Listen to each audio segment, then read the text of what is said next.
Hello guys, അസ്സാം വലൈക്കും. ഇന്നൊരു മെഹന്തി വ്ളോഗാണ് കാണിക്കുന്നത്. അതിനായിട്ട് കൈയിന്റെ താഴ്ഭാഗത്ത് ഇതുപോലൊന്ന് ഒരു സ്പൈറൽ വരച്ചു കൊടുക്കുക.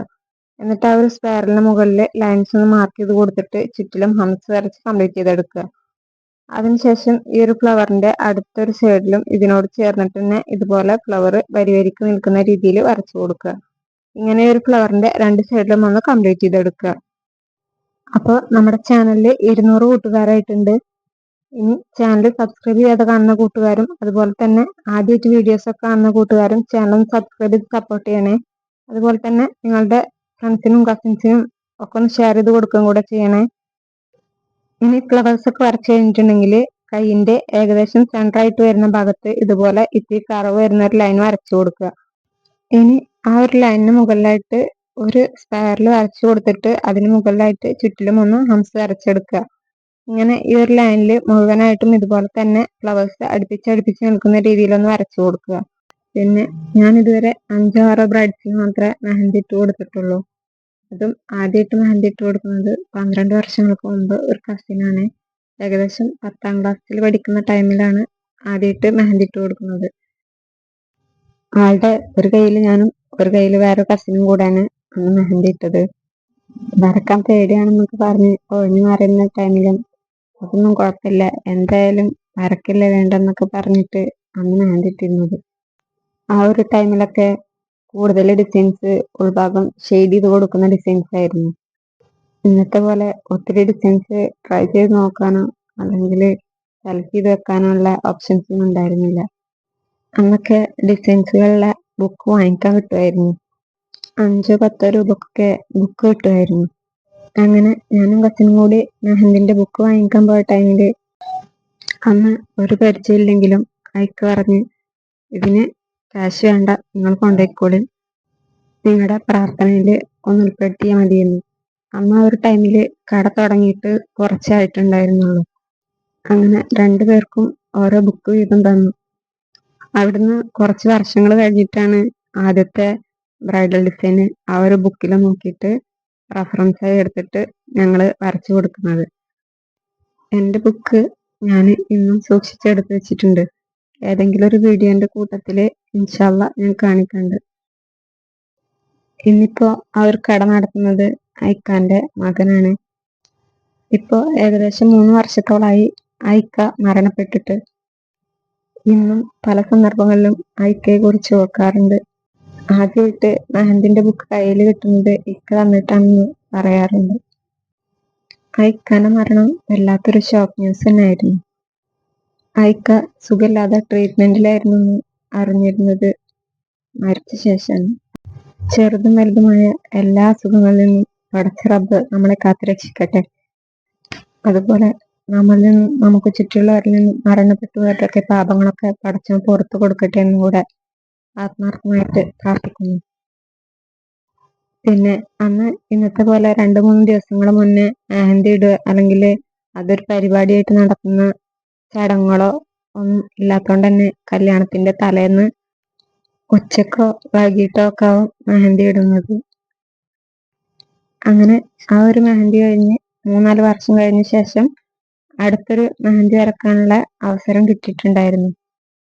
അത് താത്തന്റെ കൂടെ പഠിച്ചിരുന്ന ഒരു കുട്ടിന്റെ കല്യാണത്തിന് തലേന്ന് വീട്ടിൽ പോയ ടൈമിലാണ് ആൾക്ക് മെഹന്തി ഇടാനൊന്നും ആരെയും കിട്ടിയിട്ടില്ല എന്ന് അറിഞ്ഞത്. വൈകിട്ട് ആരോ വന്നിട്ട് വരച്ചു തരാന്നൊക്കെ പറഞ്ഞിട്ടുണ്ടെന്ന് പറഞ്ഞു.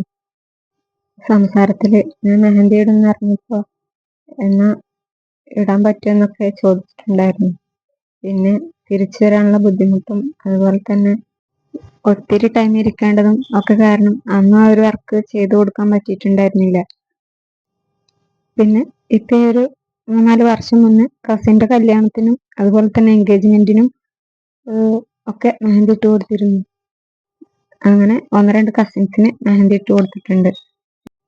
അങ്ങനെ അവസാനമായിട്ട് ബ്രൈഡൽ മെഹന്തി ഇട്ട് കൊടുത്ത് ഏകദേശം 1 ഇയറിന്റെ പുറത്തായിട്ടുണ്ട്. അതൊക്കെ ബ്രൈഡ്സിനൊക്കെ മെഹന്തി ഇടുന്ന കസിൻസിനാണ് വരച്ചു കൊടുത്തിട്ടുള്ളത്. അല്ലാത്ത കസിൻസിനൊക്കെ അവർ മെഹന്തി വരക്കും.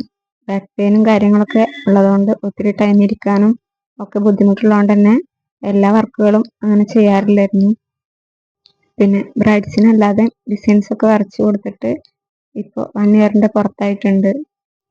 ആ ഒരു ടൈമിലൊക്കെ ബ്രൈഡ്സിന് ഇട്ട് കൊടുത്തില്ലെങ്കിലും കസിൻസിനും അതുപോലെ തന്നെ റിലേറ്റീവ്സിനും ഒക്കെ ഇട്ട് കൊടുക്കുമായിരുന്നു. അതൊക്കെ ഇടയ്ക്കിടെ റെസ്റ്റ് എടുത്തിട്ട് അങ്ങനെ ഡിസൈൻസ് ഒക്കെ കംപ്ലീറ്റ് ചെയ്തെടുക്കുമായിരുന്നു. ഇപ്പോൾ കുറച്ചധികം നാളായിട്ട് അതും ചെയ്യാറില്ലായിരുന്നു. കുഞ്ഞു മക്കൾക്കോ അല്ലെങ്കിൽ 1-2 പേർക്കൊക്കെ ചെറിയ സിമ്പിൾ ഡിസൈൻസ് ഒക്കെ വരച്ച് കൊടുക്കുക എന്നല്ലാതെ മെഹന്തി ഇടാനായിട്ട് ഇരിക്കാറില്ലായിരുന്നു. കുറച്ചധികം ഹെൽത്ത് ഇഷ്യൂസ് ഒക്കെ വന്നു, ഹോസ്പിറ്റൽ കേസും അതുപോലെ തന്നെ ഒരു സർജറി ഒക്കെ കഴിഞ്ഞതുകൊണ്ട് തന്നെ ഇപ്പോൾ മെഹന്തി കാര്യമായിട്ടൊന്നും ഇട്ട് കൊടുക്കാറില്ല. ഫസ്റ്റ് ഒക്കെ കഴിഞ്ഞ് 1 വീക്കായ ടൈമിലാണ് ഞാനൊരു ചാനലൊക്കെ തുടങ്ങിയത്. അപ്പോൾ ഈ ഒരു ചാനലിന് വേണ്ടിയിട്ട് മെഹന്തിയൊക്കെ വരക്കുന്നുള്ളൂ. ആ ഒരു ടച്ച് വിട്ടതുകൊണ്ട് തന്നെ ആദ്യം സിമ്പിൾ ഡിസൈൻസ് ആയിരുന്നു വരച്ചിരുന്നത്. ഒരു നീണ്ട ബ്രേക്ക് കഴിഞ്ഞ് വന്നതുകൊണ്ട് തന്നെ നല്ല ബുദ്ധിമുട്ടുണ്ടായിരുന്ന ഡിസൈൻസ് ഒക്കെ വരച്ചെടുക്കാൻ വേണ്ടിയിട്ട്. ആ ഒരു ടച്ചൊക്കെ അങ്ങ് വിട്ടുപോയിട്ടുണ്ടായിരുന്നു.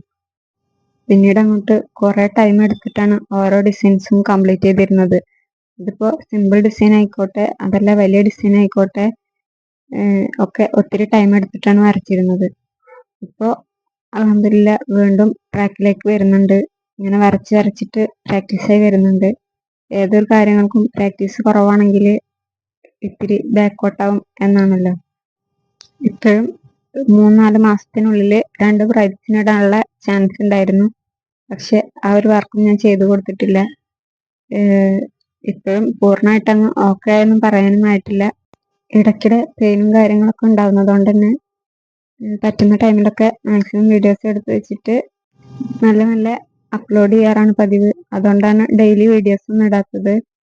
തുടർന്നുള്ള കാര്യങ്ങൾക്കൊക്കെ ഈ ചാനൽ ഒരു കാരണമാവുകയാണെങ്കിൽ ആവട്ടെ എന്ന് കരുതിയിട്ടാണ് എന്നെക്കൊണ്ട് ചെയ്യാൻ പറ്റുന്ന ഐറ്റംസ് ഉണ്ടാക്കിയിട്ടും അതുപോലെ തന്നെ ഡിസൈൻസ് ഒക്കെ വരച്ചിട്ടും വീഡിയോസ് അപ്ലോഡ് ചെയ്യുന്നത്. അപ്പോൾ മാക്സിമം എല്ലാവരും സപ്പോർട്ട് ചെയ്യണേ. കൂട്ടത്തിൽ വീഡിയോസൊക്കെ സ്കിപ്പ് ചെയ്യാതെ കാണാനും കൂടെ ശ്രദ്ധിക്കണേ. വീഡിയോൻ്റെ സ്പീഡൊക്കെ ഒന്ന് കൂട്ടിയിട്ട് കാണുകയാണെങ്കിൽ ബോറടി ഇല്ലാതെ തന്നെ വീഡിയോസൊക്കെ കാണാം. അപ്പോൾ ഇതുവരെ വീഡിയോസൊക്കെ കണ്ട് സപ്പോർട്ട് ചെയ്ത കൂടിയ എല്ലാ കൂട്ടുകാരോടും ഒത്തിരി താങ്ക്സ്. തുടർന്ന് അങ്ങോട്ടും ഫുൾ സപ്പോർട്ട് ഉണ്ടാവണേ.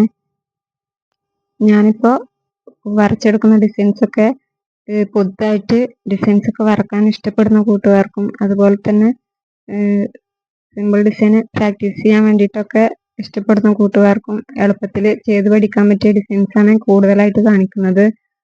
അതുപോലെ തന്നെ ചെറുതായിട്ടൊക്കെ എന്തെങ്കിലും പരീക്ഷണം നടത്തിയിട്ട് അത് സക്സസ് ആവുകയാണെങ്കിൽ അതുകൂടെ വീഡിയോയിൽ ആർക്കെങ്കിലും ഹെൽപ്ഫുൾ ആവുന്നുണ്ടെങ്കിൽ ആവട്ടെ എന്ന് കരുതിയിട്ട് അപ്ലോഡ് ചെയ്യുന്നുണ്ട്. കുറച്ച് വർഷങ്ങളൊക്കെ ഒന്ന് പുറകോട്ട് പോയിട്ടുണ്ട്. അപ്പോൾ ഇനി അടുത്തൊരു വീഡിയോ ആയിട്ട് വരാം. അതുവരേക്കും ബൈ.